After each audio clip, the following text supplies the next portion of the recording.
Hi everybody, I'm Phil Liggett. They call me the voice of cycling, and I was a special guest on episode 85 of the famous Physical Performance Show, which is approaching its 200th edition now in February 2020. I just want to say congratulations to all the guys involved. It's a great listen, and I really enjoyed the small part I played in it. So here's to a very successful and happy new year. And the winner is... Failure is not an option. I've had my ups and my downs.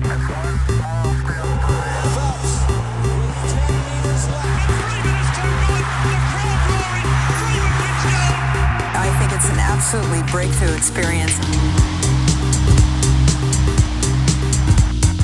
Welcome to the Physical Performance Show, the show designed to inspire the pursuit of your physical best performance. I'm your host, Brad Beer. Listen in as we delve into how the world's top physical performers achieve their success, as well as the highs, the lows, and the journey of getting there. Let's get ready, set, let's go.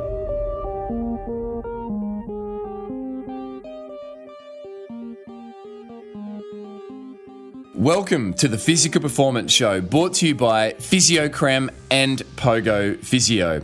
I'm Brad Beer, sports physiotherapist and exercise scientist by trade and training, and founder of Pogo Physio. Each week, we'll aim to bring you the latest and greatest information and inspiration designed to help you perform at your physical best. We do this across a range of different episodes, expert editions, featured performers, coaches' corners, and interest editions. And today's episode, it's a special one. It is a look back at the best of the 2019 featured performers. Now, if you missed last week's episode, it was a look back at the best of the expert editions. There were some fantastic, preeminent experts who shared the best of their craft and their knowledge all around the concept of pursuing our physical best performance. Recovery science, polarized training, psychology of performance, resistance training, and fueling for endurance athletes were just some of the themes explored by our experts in episode 196, the best of the 2019 expert edition. So if you missed that, jump back and enjoy some of the best of snippets. But on today's episode, it is all about our best of featured performers. These are the tidbits from conversations with our featured performers, their highs, lows, and learnings that really lit up by way of response from the listenership of this show, and also by the statistics in terms of downloads. And kicking off our best of 2019 review for our featured performers is none other than the most downloaded featured performer of 2019, current world and Super League Triathlon Series champion, dual French Olympian, Vincent Lewis.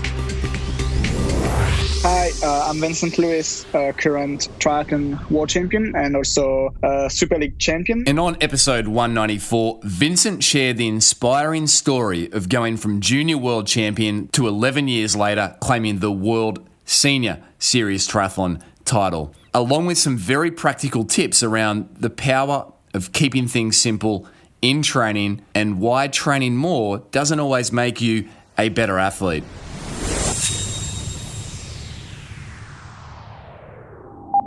I think Joel is like a character, but when you talk to him, you're just like, this guy is just doing what every coach should do. But people think sometimes, no, it's too simple. It's not possible. He's lying. He's not doing that. He's lying. That's not what he does.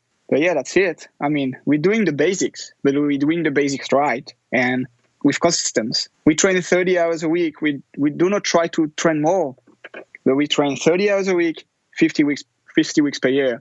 And we know what we're doing. We never go crazy. We could ride 6 hours, 7 hours, but what's the matter? We could run faster, but what's the matter? We're doing something that works, obviously. Like, we're just doing the thing that works, and we keep doing this. And I mean, as long as you have a good group around you, you're surrounded by good people, and the confidence is around, and people keep winning. It's just like lifting everyone up. Everyone wants to win. And it's not a matter of being jealous. It's a matter of being part of the success. And yeah, I think just keeping the things simple is also, I don't know, making you sleeping better and having like a quieter mindset and just saying, yeah, what we're doing is right. Because even if I'm not winning, people around me are winning. I mean, I remember before like doing like things completely different, like just trying to analyze every single race, like what was the speed? Okay, I have to do a track session at this exact speed and I can win. So for sure you're coming to a race with the mindset of you've did the things right to win, but it's still a race. I mean, it's still you versus other people. So if a guy on this day is faster than you, he will win and you lose. So that's the point. Just race. Don't make any like math or whatever. It's just a matter of a 1 versus 1 sometimes, and we believe it's the most, and we did the work when it was important to do it more than we trained the most. And one of the most memorable share-ins from Vincent on episode 194 was the reflections Vincent took in visiting Kenya to train following his 2016 Rio Olympic Games campaign, and how he was reminded that once again, keeping things simple can equate to overall less problems. In France, we used to do, mainly in Europe, we used to do like a lot of drills and everything, doing like the warm-up and drills, and then changing our clothes and starting to run. No, for them, it's just like you meet at 6, one guy go on top of a rock and say, okay, today is a 20K loop, like building from after we run 5 minutes, 6 minutes per K, and then we build. And that's it. You just go in the middle of like 150 runners, you run 5 minutes easy, and then it's the start of a race, and you just build for 1 hour. And yeah, that's good fun. I mean, it's just like keeping the things simple. Whatever you do, you do it with the smile, because you can be working in a field or whatever. So these people are just enjoying what they do, and it's just super fun. But I still have like some images in my mind so this guy I told you that invite me home is he went with us for a track session one day, and I remember I was doing all my blah blah blah, changing my clothes, putting a tank top and everything, like making sure the short matches the tank top and everything. But it was just like sitting on the field and doing something with his shoes. I'm like, what are you doing? He's like, I'm changing my laces. I'm like, why are you changing your laces? And he showed me, he's like, I only have one pair of laces for both my training shoes and my spikes. So you have to change them, to swap them. I'm like, wow, that's crazy. And I'm just like bothering myself with matching my short and my top. But this guy can't afford 2 pair of laces. And I was just like, no, just take my shoes. It's fine. Take my shoes. I don't want them anymore. So I just went back. I remember after this track session, I went back to the hotel. That was maybe my last day in Kenya. And I just put all the stuff I had, like everything I had, even my notebook, everything. I put everything in a bag, and I just brought everything to him. I'm like, you needed way more than what I needed. And that's just how you like just feel that, you overthinking about things. You just like, if you keep the things simple, you'll have way less problem than what you actually have.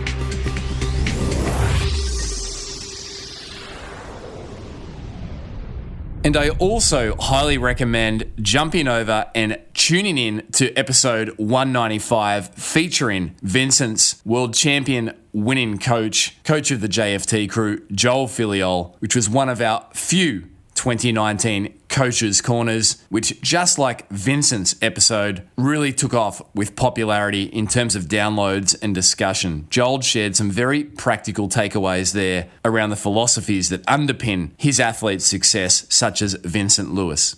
Now, coming in at number 2 for the best of our featured performers for 2019 was Ineos 159 pacemaker, Melbourne Track Club athlete, and Australian distance running up-and-coming star, Jack Rayner. There was much discussion and commentary around Jack's share-ins, in particular the fact that Jack, being so young in years, is so laden with wisdom.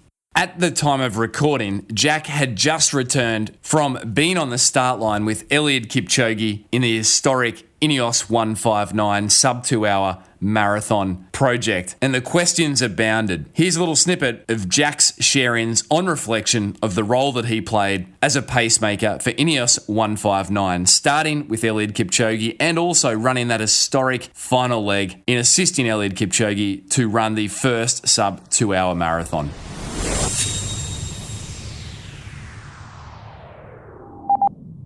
I was quite amazed at the feeling, the carbon fibre. I felt like I could get the return. What was your first reaction when you had the first opportunity to wear the shoes? Yeah, I first wore them in the Launceston 10K last year, so I didn't even do it. I didn't do any training runs or any strides in them. I just chucked them on straight away, and I loved them from the second I wore them. I think you just pull up so much better after wearing them. Just your legs get saved towards the later stage of a race where your calves and stuff start hurting. It just doesn't really happen in the Vaporflies. They do kind of take a little bit to get used to the feel of them, but I think they're pretty amazing. Jack, this show's about the highs, the lows, the learnings. Has there been a darkest day in your running career to date? Nothing that really jumps out at me. I'm still pretty green behind the ears stages of my career. But no, great. Well, let's. It's probably inevitable it will come at some point. But it's great that thus far you are really just on the rise. Jack, learnings. Top 3 tips from Jack Rayner for the marathon runner. What would Jack's top 3 marathon tips be? Number 1, listening to your body. Taking time off or afternoons off when you don't necessarily need to keep digging yourself a hole if you're feeling tired. Consistency, just building upon layers and layers of weeks without really killing yourself. So, The other thing would be mentally preparing yourself for a race. I think, you plan so much about getting yourself fit, but sometimes your mind's not ready to race. So I'd say, getting used to that. And on that mental preparation, is there any practical things that you do, Jack? Do you work with a sports psychologist there with Athletics Australia? I have met with one, but I only saw him once and I didn't feel the need to see him again.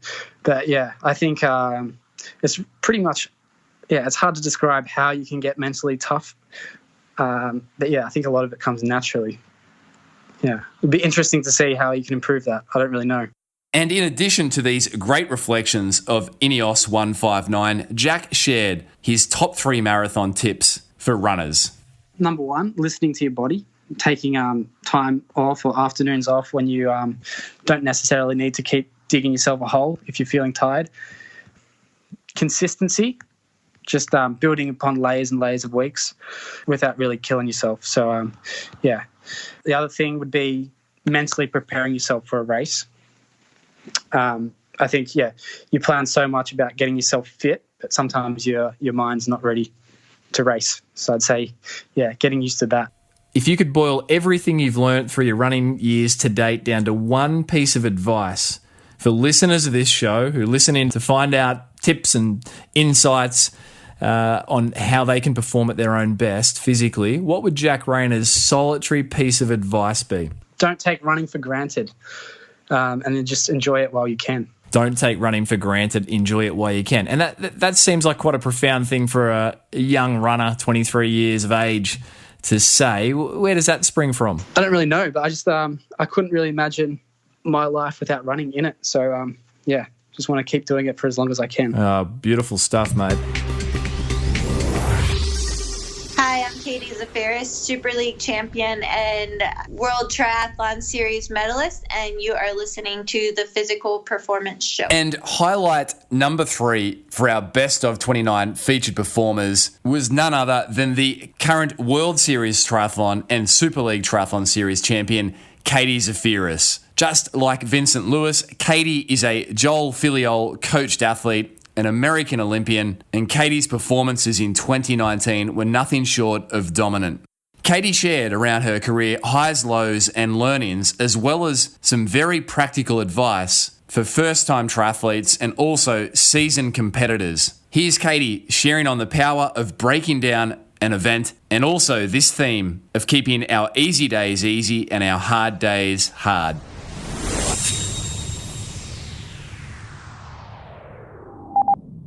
Katie, if there's people listening in and they've heard about triathlon, they've been considering maybe jumping in a local event, wherever they may be in the world, what would you say just to encourage them and allay some of their fears and concerns about this daunting prospect of swim, bike, run? I would say don't get too far ahead of yourself. Make maybe 5 specific goals for the race. Think 5 things you want to achieve that are,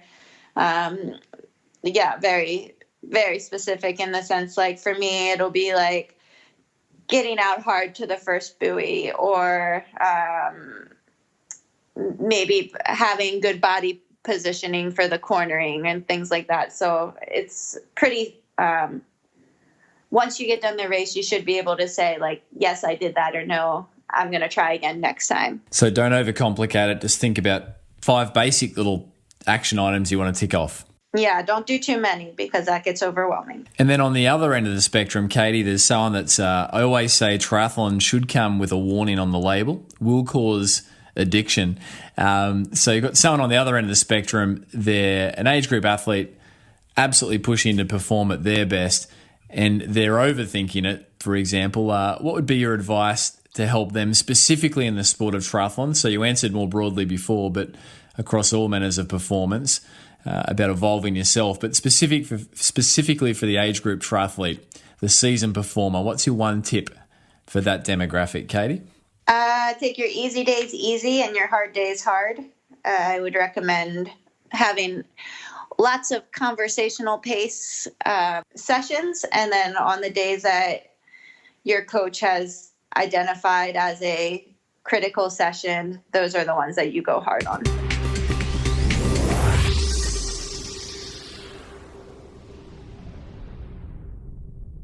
Now, keeping the American endurance theme going, coming in at number 4 and 5 are the American running powerhouse couple, Sarah Hall and Ryan Hall. And on episode 191, Sarah Hall, along with reflecting on her career highs, lows, and learnings, touched on the all-important concept for every athlete, irrespective of level, and that is her top tips and her insights on how we can overcome the fear of failure.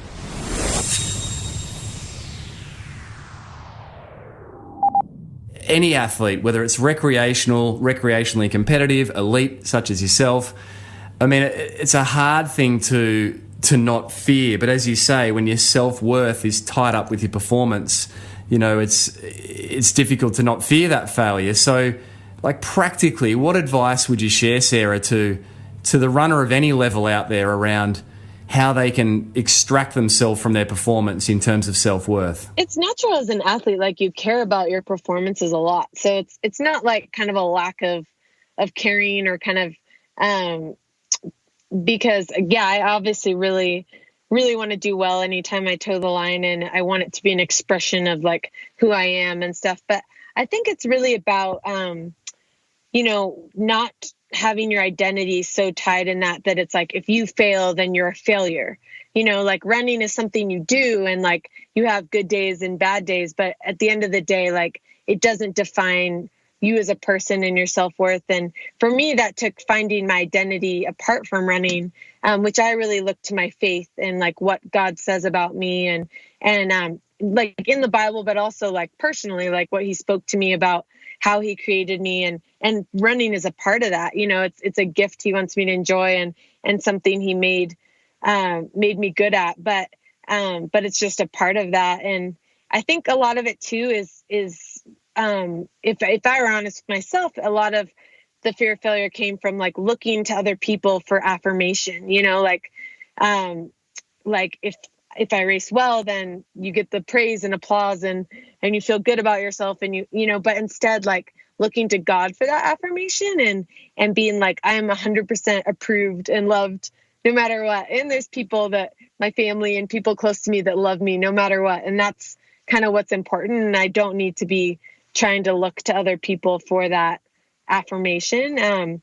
So kind of both of those areas are really what's kind of freed me up to just when I step on the line, it's like, I can do really unconventional things. I can do back-to-back marathons, or I can, I can train with reckless abandon or different things, like, because at the end of the day, like the performances are like a fun part of my life, but not like a do or die kind of, nothing's like riding on it really at the end of the day. And just like Jack Rayner shared his top 3 marathon tips, here were Sarah Hall's top 3 marathon tips. The best advice I've gotten was from Ryan, which is run the mile you're in. So it's daunting with the marathon, just how many miles stretch out in front of you when you're at mile 3 or 4 and and you can't think about that. You kind of have to just be present with the mile and know that you're going to have the strength for the future miles. And it's also the title of his book, Run the Mile You're In.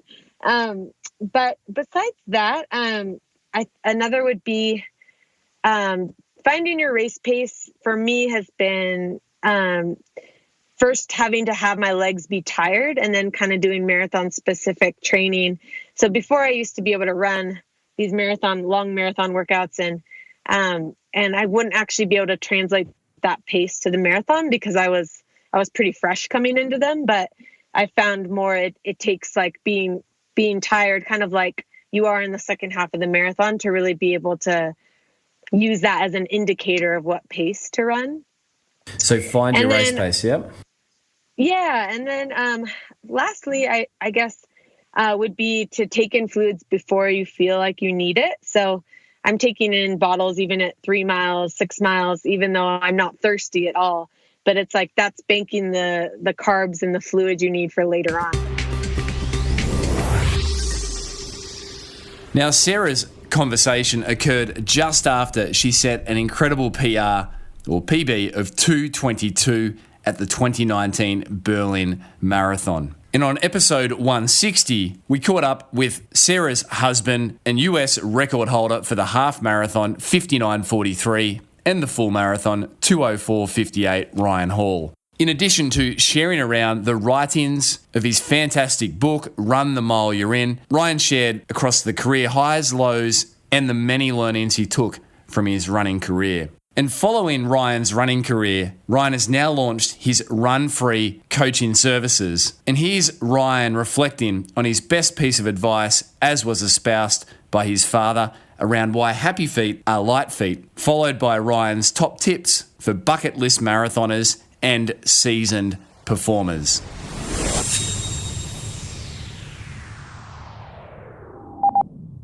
This is something that my dad told me when I was a kid coming up in the sport. And he used to tell me, happy feet make light feet.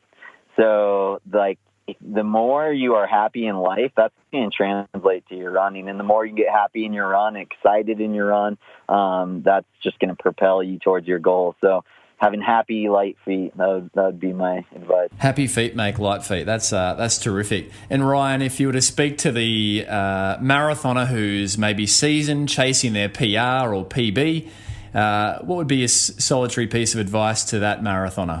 I would just tell them to spend a lot of time at goal marathon pace. And so you got to work both ends of the spectrum, right? It's like you want to operate from where you're at, and you're essentially trying to build a bridge to where you want to go. So there's certain days where you need to spend time, running at the proper effort level for where your current fitness is. But then you can break those runs up into shorter segments, interval training, etc. And we'll do this with thresholds sometimes, where instead of doing like 15 miles straight, we'll break it into 3 by 5 miles or 5 by 3 miles, so that we can run at that quicker cadence and get our legs used to that goal marathon pace. It's very difficult to run a marathon at a pace that you haven't trained at. Yeah, that's a lot of wisdom there. And what about for the first time marathoner, the bucket list marathoner, Ryan? Well, I just encourage you with this. After I retired from professional running, I totally went cold turkey, put on like 50 pounds, and then I signed up for this World Marathon Challenge where I ran 7 marathons in 7 days on 7 continents. Actually, my last one was in Sydney on Manly Beach. We ran that mile stretch out and back. That was a long, long night for me. That was a 5.5-hour trek, marathon trek for me. But all that to say, my longest run leading up to that was 8 miles. So, and I was probably running maybe like 20 miles a week. So, you're capable of a lot more than you think you are. So, as long as you're able to run 8 miles, you're good for the marathon distance.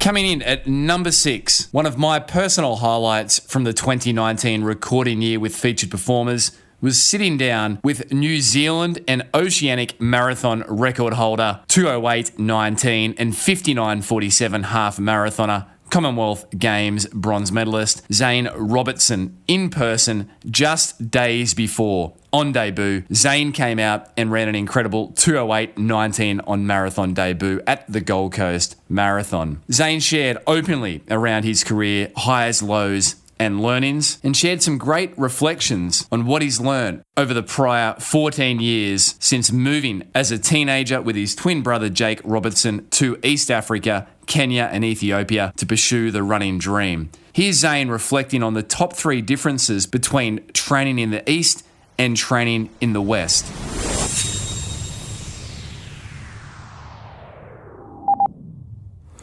I think the biggest differences are easy days are easy.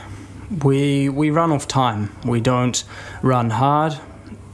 We really focus on, okay, if we have 80 minutes or 90-minute run, we run on the time.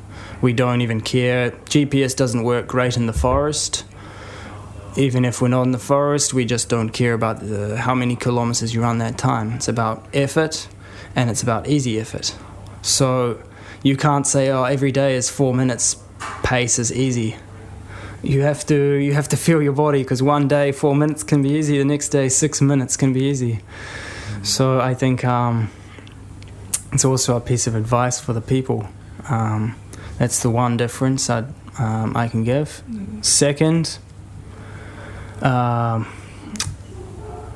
to be diet. I mean, over there we don't even second guess it, because everything's organic, everything's nutritional that we eat. We don't have to fight to avoid these temptations of eating crap. I mean, it is there. Of course, you can go to the shop and buy it, but people just don't. And the third piece of advice is enough rest. Between the sessions, you have to really rest. I mean, if you want to be the best, you can't work another job. You can't rest enough. Once you're finished training, you have to eat and then sleep, or just do nothing.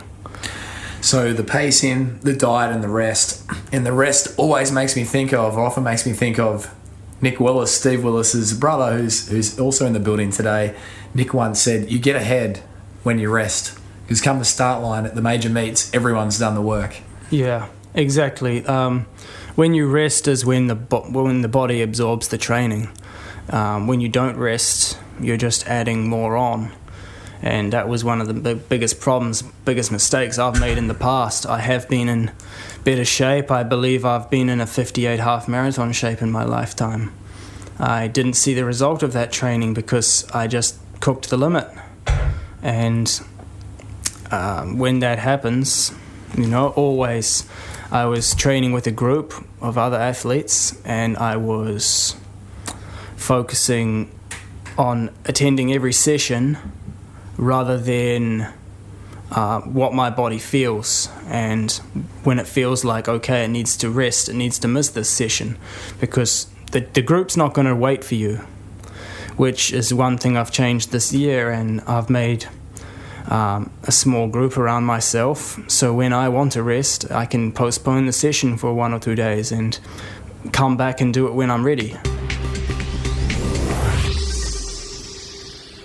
You're listening to the Best of 2019 featured performers, sharing around the highs, lows, and learnings of their career. Support for today's show comes from fisiocrem. Fisiocrem is a topical massage cream containing natural plant-based ingredients, ideal for the temporary relief of muscular aches and pains. If you're conscious of what you put on your body, you'll be happy to know that fisiocrem does not contain parabens or hydroxybenzoates, and its non-greasy formula doesn't leave any sticky residue behind. Fisiocrem can be found Australia-wide at your local Coles, chemist or health store, as well as via their online shop.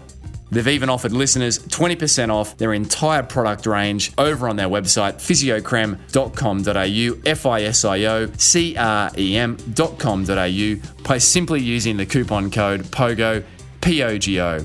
Hurting Sucks and Fisiocrem have got your back. Support for today's show also comes from Pogo Physio. We exist to simply help you get back to your physical best following injury. We want everyone who walks through the doors of Pogo Physio to complete their rehabilitation, get back to their physical best, and in doing so, cross the physio finish line. Our philosophy is simple.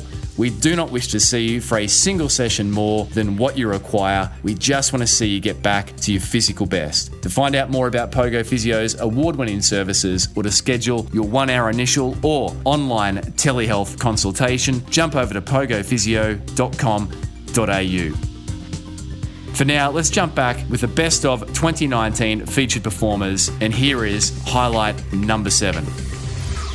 Hi everyone, this is Meb Keflezighi, Boston marathon champion, New York City marathon champion, and an Olympic silver medalist. Coming in at number 7, Meb Keflezighi, US Olympian, New York and Boston marathon champion, and silver Olympic marathon medalist from the 2004 Athens Olympic Games. I caught up with Meb after the release of his book, 26 Marathons, and Meb shared around his so impressive career. Here's a snippet of Meb sharing around the importance of giving it your all and maximising your potential.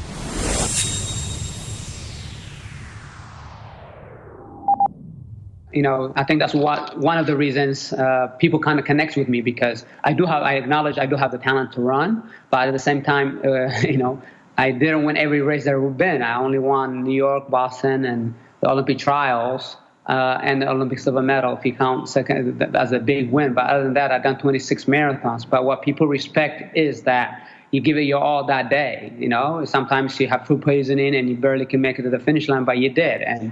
Or your injury happened and your mind says go, but your body says no way. And you struggle through that, and you come across with Mike Cassidy in the 2015 New York City Marathon, 2013 New York City Marathon. You know, people respect that because everybody struggles. We all have different abilities, different talents, but that moment, you have to seize the moment, and you have to appreciate that, hey, I didn't win, but I gave it my best, and it helps you elevate to the next one. And just as similarly, 2012 Olympic Games in London, I was struggling. I was having a tough day, and my goal was top 3 or top 10. Clearly, I was in 21st place, and I'm like, people often ask me, do you enjoy what you run or the scenery? I said, absolutely not. I'm more concerned about my competition. But that day, I'm like, this would be a good cathedral to drop out and enjoy it and get ready for New York City Marathon that you already signed up. You're not going to get your goals, and then you come to reality and say, hey, I'm wearing that USA jersey, the Olympics. How many people love to be there? And if I'm going to tell my daughters to get the best out of themselves, dropping out is not the best. They're waiting in the finish line. So no matter what, just get to the finish line. I was thinking maybe I would get 50th or worse. But amazingly, when you think positive in the moment and you made up your mind, you're going to do something that to get to the finish line, the positive thinking can't overtake the negative. And amazingly, I came in 4th place. And, that was huge. That gave me that I said, overcome challenges, overcome adversity. And I said, you know what? If I can just... I still got it. I still had to make another Olympic team. That made me think positive. I could win New York or Boston, which I ended up winning Boston the year after, 2 years after that. So sometimes you got to be in the moment and get to that finish line, and it will teach you something you never knew you were within yourself. Now, it would have been remiss of me not to ask Meb Keflezighi around his top tips for running and performance longevity. So here were Meb's top tips for maximising our longevity. 2 things. I think nutrition is important because as we get older, our metabolism slows down. So I'm not saying starve yourself, but choose wise of what you eat. And 2 is train smart. I mean, we need to recover. We can't go day in and day out. I would say, in fact, I recommend run 1 mile less. If you can run 6 miles, run 5 miles, and use that mile time, whether it's 8-minute pace or a 10-minute pace or 12-minute pace, use that before and after to stretch. So don't go the extra mile like what it used to be done, and just be consistent. And said that, I think, learning is people need to run on soft surface. You don't have to run every single day up a hill, run from home. Sometimes maybe you have to get a ride down the hill so you don't start on the downhill, damage your knees. But go run on soft surface. If you can run dirt, grass, something soft, you're gonna add years to your running. But you have to make that decision. Maybe it might mean a 1 or 2 mile drive to somewhere, or you have to do, be able to just enjoy the running as much as you can with friends, and you have to adapt to the new things, and don't compare yourself is the other final thing. Don't compare yourself to what I used to do. No, do what you are able to do now.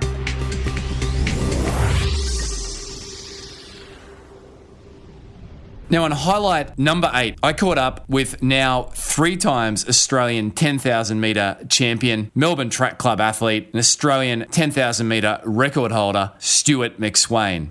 At the time of recording, Stuart has gone on to run an incredibly swift 27:23 at the Australian 10,000 metre Zatopek titles. And that performance really ties in well with one of Stuart's top share-ins, and that is around the power of having belief in ourselves. Here's Stuart sharing around why belief in ourselves is paramount.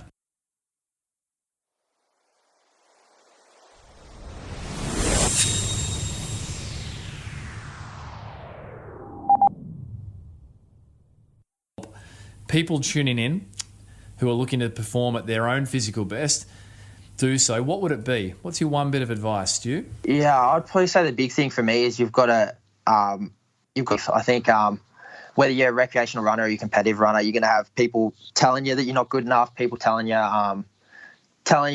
you're doing things wrong or etc. There's always going to be negative advice around you, but it's kind of, you just got to have that inner self-belief that no matter what people say, you're going to be able to perform. So in more of a competitive sense, it's when you got into races in bad form, you'll hear a lot people saying you're not going to run well, you're in poor form. You kind of just got to be able to block out any negativity and just have that deep self-belief that you're going to be able to perform well, you're going to be able to do it. So I think that's the big thing. A lot of the sport is physical, but a lot of it does come down to that mental side, and having that belief is obviously in yourself is pretty huge.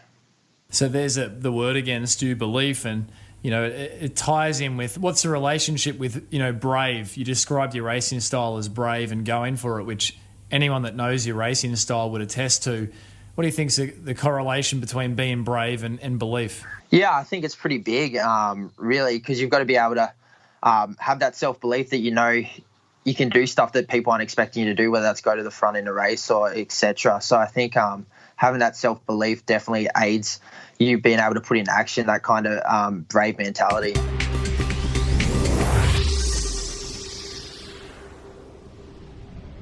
Coming in at highlight number 9, I caught up with Australian distance running star Ellie Pashley just 1 week following her World Athletics Championship debut, where Ellie clocked an incredible PB of 31:18 in the women's 10,000 metres to finish in 13th place. Ellie's now eyeing the Tokyo 2020 Olympic Games qualification process, and here was Ellie sharing around her top tips for athletes, in particular runners, to achieve their PBs.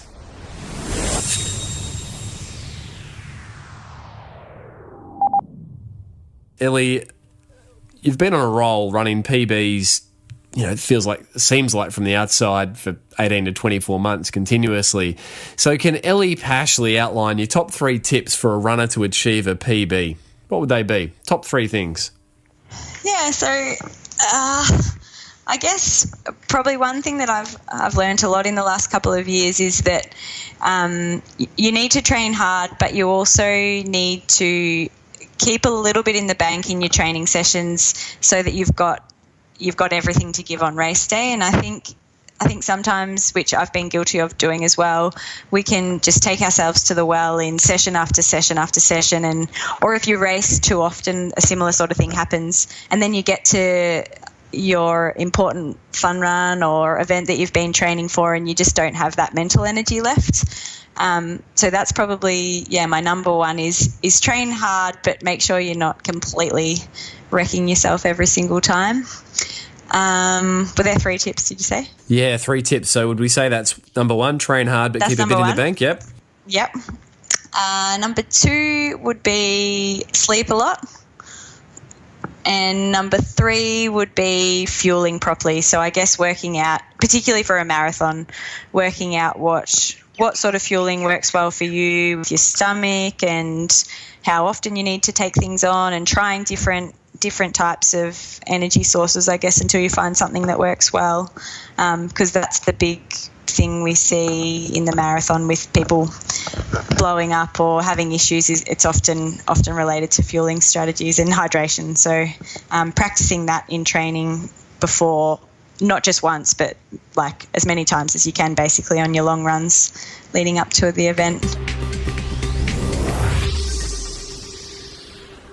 And coming in at number 10 on the 2019 Best of Featured Performers share-ins was UK-based elite ultra trail runner Tom Evans. Tom shared around his incredible journey from the military as a British Army captain to his surprise third place in the grueling 251-kilometre Desert Ultra Marathon des Sables in 2017, along with his career highs, lows, and many learnings. And one of those key learnings that Tom shared was the importance of hitting key sessions in preparing for an event and how to arrive at a start line knowing that you've prepared well. Here is Tom sharing around that concept.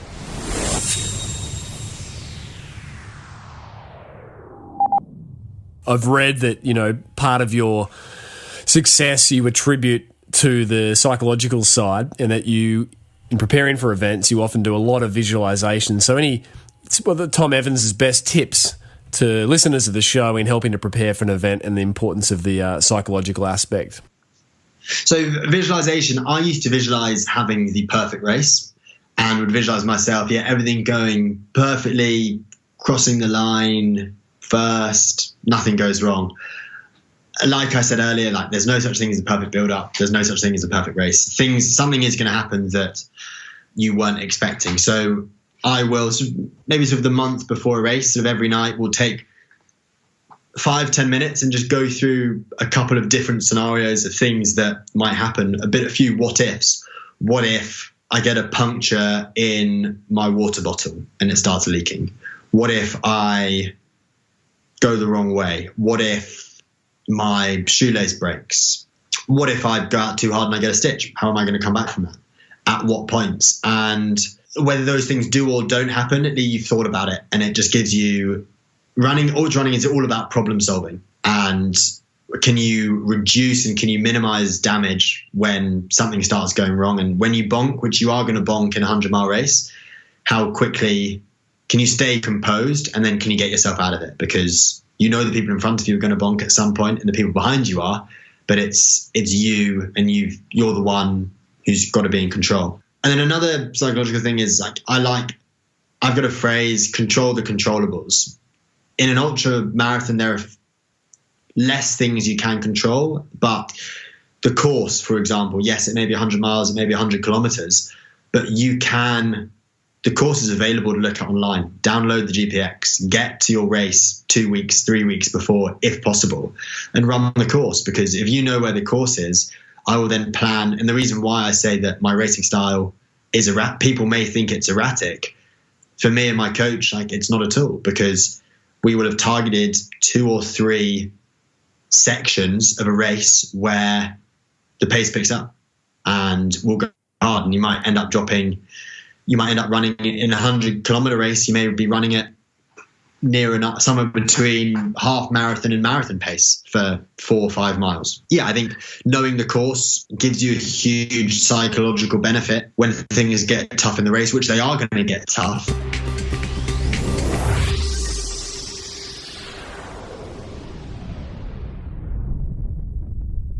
So there you have it, the best of 2019 featured performers share-ins. And of course, a massive thank you to all featured performers who shared in 2019. Your generosity in sharing is so appreciated. And these were just a few of the rich career highs, lows and learnings that were shared. So jump over to Pogo Physio for the show notes. There you'll find links for the full episodes of those highlighted today.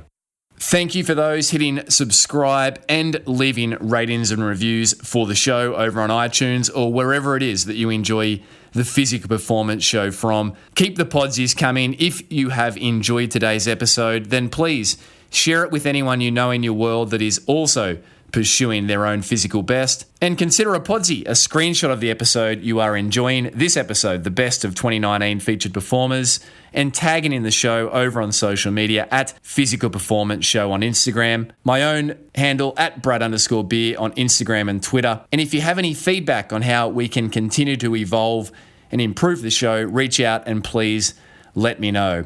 A massive thanks as always to the great folk who make this show possible: Daryl Misson, our audio engineer, Susan Wilkin on all things show administration, and Matthew Alding on all things show graphic design. Another huge thanks to long-term show sponsor and supporter fisiocrem for your support. Don't forget, there's 20% off the fantastic product range for fisiocrem over on their website, fisiocrem.com.au. That's